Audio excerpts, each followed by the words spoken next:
भास्करराव जाधव आपल्यासोबत आपण त्यांच्याशी बातचीत करणार आहोत। आज तुम्ही टोपी घातली, निळी टोपी घातली आहे आणि अधिवेशनात पण आक्रमक भूमिका तुमची पाहायला मिळाली। पायऱ्यांवरती काय म्हणाल?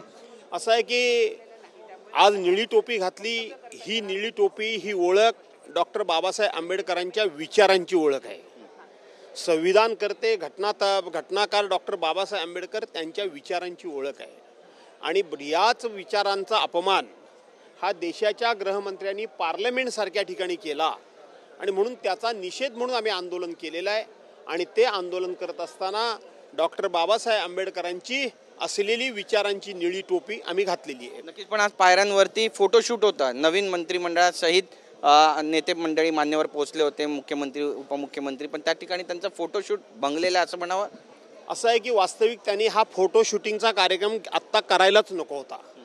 हा कार्यक्रम त्यांनी नंतर करायला होता, पुढे ढकलता आला असता। त्याला काही फार मोठी काय अडचण होती अशातला भाग नाही। अनेक वेळेला याचं वेळ मागे पुढे करण्यात अनेक वेळा आलेली आहे, त्यामुळं असं काय आभाळ कोसळलं नसतं। परंतु डॉक्टर बाबासाहेब आंबेडकरांच्या बद्दल ज्यांच्या मनामध्ये पूर्वीपासूनच द्वेष आहे, तिरस्कार आहे, राग आहे, अनादर आहे, त्यांना डॉक्टर बाबासाहेब आंबेडकरांच्या अपमानापेक्षा त्यांना फोटो अधिक महत्त्वाचे वाटतात आणि म्हणून हा फोटोचा कार्यक्रम त्यांनी घेतला। हा अत्यंत निषेधार्ह आहे।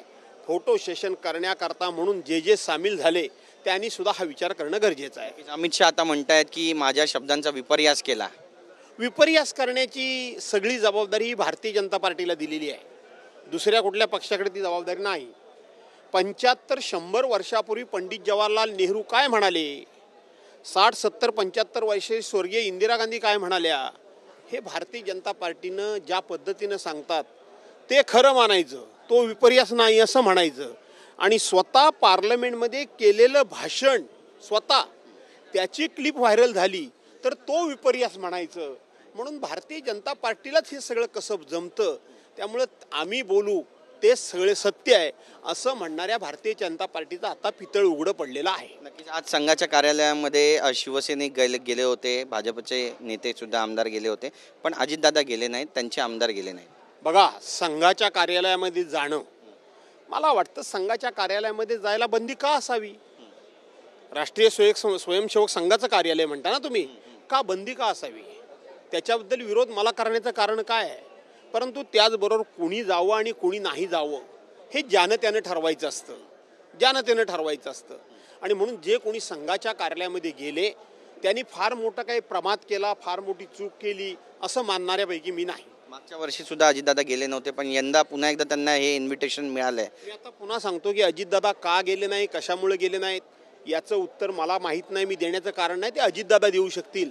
पण जे गेले त्यांच्याबद्दल सुद्धा कुठलीही म्हणजे मला असं वाटतं की त्यांनी काही चूक केली असं मला वाटत नाही। ते सुद्धा एका विचारांचं केंद्रस्थान आहे आणि म्हणून त्या ठिकाणी जे कोणी गेले असतील त्यांना सुद्धा माझा विरोध असण्याचं कारण नाही। शिंदेंनी काल टीका केली उद्धव ठाकरेंवरती। एकनाथ शिंदेंनी जे उपमुख्यमंत्री आहेत ते म्हणतायत की उद्धव ठाकरे भेटायला गेले आणि त्यावर त्यांनी म्हटलं याला भेट त्याला भेट आणि मग घरी थेट, असं एकनाथराव शिंदे म्हणाले। मी ऐकलं नाही एकनाथराव शिंदे काय म्हणाले, परंतु उद्धव साहेब आपल्याच घरी गेलेत एवढं मी सांगतो। नक्कीच, पण त्यालाच धरून आणखी ते म्हणालेत की आता मॅन्डेट कमी मिळालेलं आहे, त्यामुळे त्यांना त्यांची चूक लक्षात आली असेल आणि अशा पद्धतीनं ते भेटतात देवेंद्र फडणवीसांना। बघा, उद्धव साहेब हे ठाकरे आहेत आणि मी अनेक वेळा सांगितलेलं आहे, हे ठाकरे सहजासहजी कोणासमोर गुडघे टेकणार नाहीत, हे मी अनेक वेळा सांगितलं आहे। त्यामुळे जे कोणी स्वप्नरंजनामध्ये असतील की त्यांचे आमदार कमी निवडून आले म्हणून उद्धव साहेब हे आता त्यांच्या म्हणण्याप्रमाणे काय म्हणजे ह्याला भेट त्याला भेट वगैरे काय असतील, तो एक संस्काराचा संस्कृतीचा भाग आहे। एकेकाळी आम्ही ते आणि भारतीय जनता पार्टीनं अनेक वर्षे एकत्र केलेलं काम आहे। आज राजकीय कारणास्तव आमच्या आणि त्यांच्यामध्ये दरी नक्की निर्माण झालेली आहे, मतभेद झालेले आहेत, पण तरी देखील इतके वर्ष काम केल्याचा कुठे ना कुठेतरी ओलावा विशेष करून ठाकरेंच्या मनामध्ये असतो, बाकी कोणाच्या असतो की नाही मला माहीत नाही।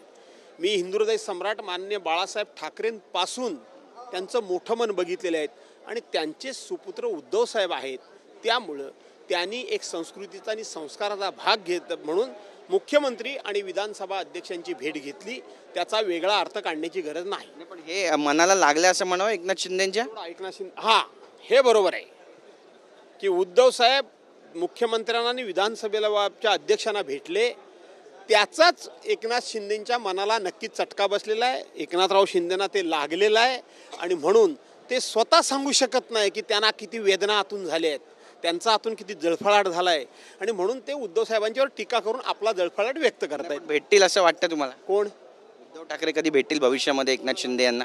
मला माहीत नाही. मी भविष्य वगैरे ह्याच्यावर बघत नाही. मी वर्तमान काळावर जगत असतो. भविष्यावर मी फार काही लक्ष घालत नाही. माझ्या हातामध्ये गंडा नाही, दोरा नाही, अंगठी नाही, हिरा नाही, काही नाही. मी ज्योतिष बितिष काही बघत नाही. वर्तमान काळ आणि तो घडवायचा आपला, एवढंच मी बघतो. नक्की, धन्यवाद आमच्याशी बातचीत केल्याबद्दल. कॅमेरापासून योगेश गुरवसह गिरीश गायकवाड, TV9 मराठी, नागपूर.